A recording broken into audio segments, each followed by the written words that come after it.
کی لاج رکھ لی۔ ہمیں فخر ہے کہ ہم میں فاطمہ جیسی پاک دامن اور معصوم بچیاں موجود ہیں جن کا جذبہ جہاد قابل رشک ہے، ہم ان پر فخر کر سکتے ہیں۔ دوسرے شعر ہے، یہ سعادت حور صحرائی تیری قسمت میں تھی، غازیاں دی کی سقائی تیری قسمت میں تھی۔ سعادت ہوتی ہے خوش نصیبی، حور صحرائی صحرا میں پیدا ہونے والی حور پاک باز لڑکی، غازیاں دی دین کے لیے لڑنے والے مجاہد، سقائی پانی پلانا۔ شاعر علامہ محمد اقبال کہتے ہیں کہ اے صحرا میں پیدا ہونے والی پاک باز لڑکی، یہ خوش نصیبی تیری قسمت میں تھی کہ تو دین کی خاطر جہاد کرنے والے کو پانی پلاتے ہوئے شہید ہو گئی۔ تو نے اپنی جان ایک عظیم کارنامے کے لیے انجام دی، تو نے ایک مثال دنیا میں قائم کی۔ علامہ محمد اقبال فاطمہ بنت عبداللہ کی روح سے مخاطب ہو کر کہتے ہیں کہ فاطمہ، تو ریگستان میں رہنے والی ایک پاک دامن اور پاک باز لڑکی تھی، لیکن اللہ تعالیٰ نے تجھے ایک بڑی اہم ذمہ داری کے لیے چن لیا۔ اللہ تعالیٰ نے تجھ سے ایک بہت بڑا کام لیا۔ تو بہت خوش قسمت ہے کہ تیرے ذمہ اللہ تعالیٰ نے مجاہدین کو پانی پلانے کا فرض سونپا۔ کسی کو پانی پلانا ویسے ہی بڑی سعادت کی بات ہے، اس کے بدلے میں اللہ تعالیٰ نے 10 نیکیاں عطا کی ہیں، اور پھر ان مجاہدین کو پانی پلانا جو اللہ تعالیٰ کے دین اور وطن کی حفاظت کے لیے دوسروں سے جنگ لڑتے ہوئے ان کو پانی پلانا تو بہت زیادہ ہی اجر و ثواب کی بات ہے۔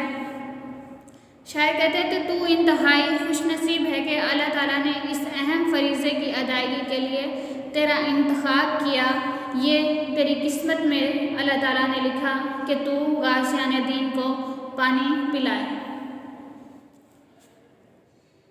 تھرڈ شعر ہے، یہ جہاد اللہ کے راستے میں بے تیغ و سپرد ہے جسارت آفرین شوق شہادت کس قدر۔ جہاد اللہ تعالیٰ کی خاطر لڑنا، اللہ تعالیٰ کی خاطر جہاد کرنا، بے تیغ و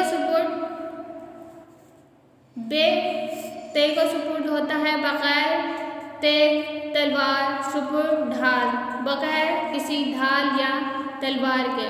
ڈھال جسارت ہوتی ہے، جرأت، بہادری، دلیری، شوق شہادت جہاد کا شوق ہونا، اللہ تعالیٰ کی راہ میں جان دینے کا شوق پیدا ہونا۔ شاعر کہتے ہیں تو نے اللہ تعالیٰ کے راستے میں بغیر تلوار اور ڈھال کے جہاد کیا، تیرا شہید ہونے کا شوق کس قدر زیادہ تھا، تیرے اندر جرأت تھی کہ تو نے اتنا بڑا کام سر انجام دیا۔ فاطمہ بنت عبداللہ نے عملی طور پر لیبیا کی جنگ آزادی میں حصہ لیا۔ شاعر کہتے ہیں کہ اگرچہ تمہارے پاس نہ تو تلوار موجود تھی کہ تو دشمن پر وار کر سکے اور نہ ہی دشمن کو وار روکنے کے لیے اپنے پاس کوئی ڈھال رکھتی تھی، لیکن اس کے باوجود تو اپنی جان ہتھیلی پر رکھ کر مجاہدین اسلام کو پانی پلاتی اور ان کی پیاس بجھاتی تھی۔ تمہارا شوق شہادت کتنا زیادہ اور جرأت پیدا کرنے والا تھا، تمہیں دیکھ کر دوسروں میں بھی جذبہ جہاد ابھرا، تمہارے جذبات دیکھ کر دوسروں کو بھی میدان جنگ میں آنے کا شوق پیدا ہوا۔ تیری شہادت دوسروں کے لیے ایک سبق ہے، تو نے دوسروں کے لیے اپنی ذات میں ایک نمونہ پیش کیا۔ اگر اللہ تعالیٰ کے راستے میں جہاد کرنا ہو تو اس کے لیے نہ کسی تلوار کی ضرورت ہے اور نہ کسی ڈھال کی، بلکہ انسان کے جذبہ ایمانی سے سرشار ہونے کی ضرورت ہے، اور تو نے اس کی ایک مثال دے کے لوگوں کو ابھارا ہے، جہاد کے لیے ایک آزادی کی قدر و قیمت کو اجاگر کیا ہے۔ نیکسٹ شعر ہے، یہ کلی بھی اس گلستاں خزاں منظر میں تھی، ایسی چنگاری بھی یارب اپنے خاستر میں تھی۔ کلی ہوتی ہے نہ کھلا ہوا پھول، کلی بند جو ہوتا ہے پھول، وہ گلستاں، باغ، خزاں، پتجھڑ کا موسم، چنگاری، شرارہ، خاستر، راکھ۔ شاعر کہتے ہیں کہ ایسی کلی بھی اس اجڑے ہوئے باغ میں تھی، اللہ تعالیٰ ایسا شرارہ بھی اپنی راکھ میں اللہ تعالیٰ نے ایک رکھا تھا۔ علامہ اقبال اس شعر میں اپنے آپ سے، اپنے لوگوں سے مخاطب ہو کر کہتے ہیں کہ میں تو یہ سمجھا تھا کہ مسلمان قوم مکمل طور پر تباہ و بربادی سے دوچار ہو چکی ہے، مسلمان قوم مکمل ختم ہو چکی ہے۔ جس طرح خزاں میں ہرے بھرے باغ اجڑ جاتے ہیں، اسی طرح ملت مسلمان کا باغ خزاں رسیدہ ہو چکا تھا۔ اب یہاں خوش رنگ پھولوں کے بجائے نوکدار خار ہی اگتے ہیں۔ مجھے کیا پتا تھا کہ اس اجڑے ہوئے گلستان میں بھی فاطمہ جیسی چنگاری موجود ہے۔ جس طرح کوئی چیز جل جائے تو راکھ ہی باقی رہ جاتی ہے، اور انسان سمجھتا ہے کہ اب اس راکھ سے کچھ حاصل نہیں ہوگا کہ اچانک ہی کوئی چنگاری بھڑک کر اپنے وجود کا احساس دلاتی ہے۔ وہ ایک چنگاری امید کی کرن بن جاتی ہے کہ آگ ابھی بجھی نہیں ہے، بلکہ اس میں ابھی کچھ تپش باقی ہے۔ اسی طرح فاطمہ بھی اس اجڑے ہوئے گلستان میں ایک کلی کے مانند ہیں، جو اس بات کا احساس دلاتی ہیں کہ یہ گلشن ابھی اجڑا نہیں ہے، اس میں نئی وجود جنم لے سکتے ہیں، اس میں پھر سے بہار آ سکتی ہے۔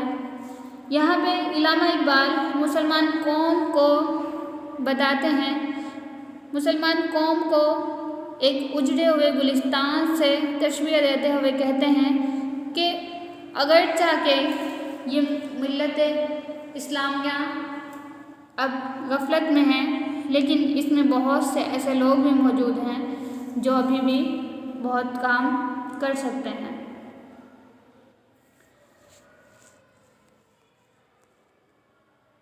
نیکسٹ شعر ہے، اپنے صحرا میں بہت آہو بھی پوشیدہ ہیں، بجلیاں برسے ہوئے بادل میں بھی خوابیدہ ہیں۔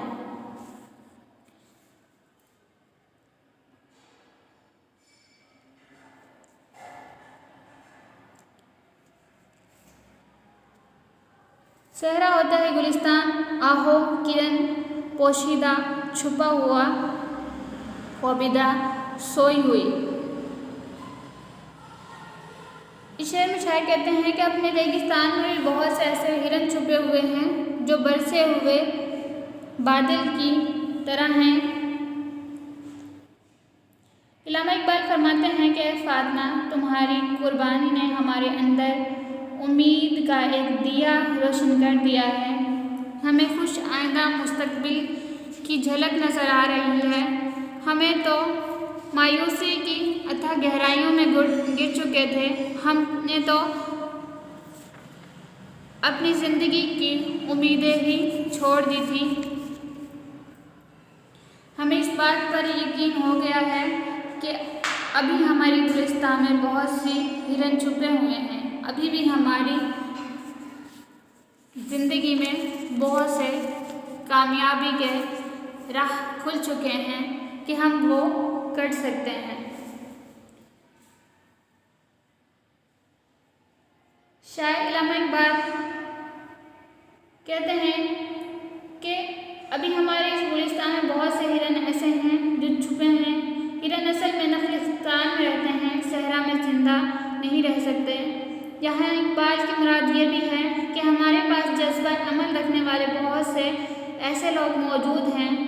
آسمان پر بادل گھرے ہوئے ہوں تو اس میں بجلی لہر رہتی ہیں، لیکن جب موسلادھار بارش ہوتی ہے اور بادل چھٹ جائیں تو بجلی نظر نہیں آتی۔ لیکن علامہ اقبال کیا کہتے ہیں کہ اگرچہ مسلمان عروج حاصل کر کے اب اپنا اقتدار کھو چکے ہیں، ان کا بادل برس چکا ہے، مگر ابھی بھی اس برسے ہوئے بادل میں فاطمہ جیسی بجلیاں چھپی ہوئی ہیں جو گم کردہ مسافر کے لیے مشعل راہ ہیں۔ شاعر ہمیں بتاتے ہیں کہ اگرچہ مسلمان قوم جو ہیں وہ زوال کا شکار ہے، لیکن بہت سے ایسے لوگ موجود ہیں جو ان کی رہنمائی کریں تو وہ کامیابی حاصل کر سکتے ہیں، دوبارہ سے اپنا کھویا ہوا مقام حاصل کر سکتے ہیں۔ ڈیئر اسٹوڈنٹس، آج کے لیے یہی ہے۔ آپ یہ 5 اشعار اچھے سے یاد کریں گے اور اسی پیٹرن سے یاد کریں گے جو آپ کو بتایا گیا ہے۔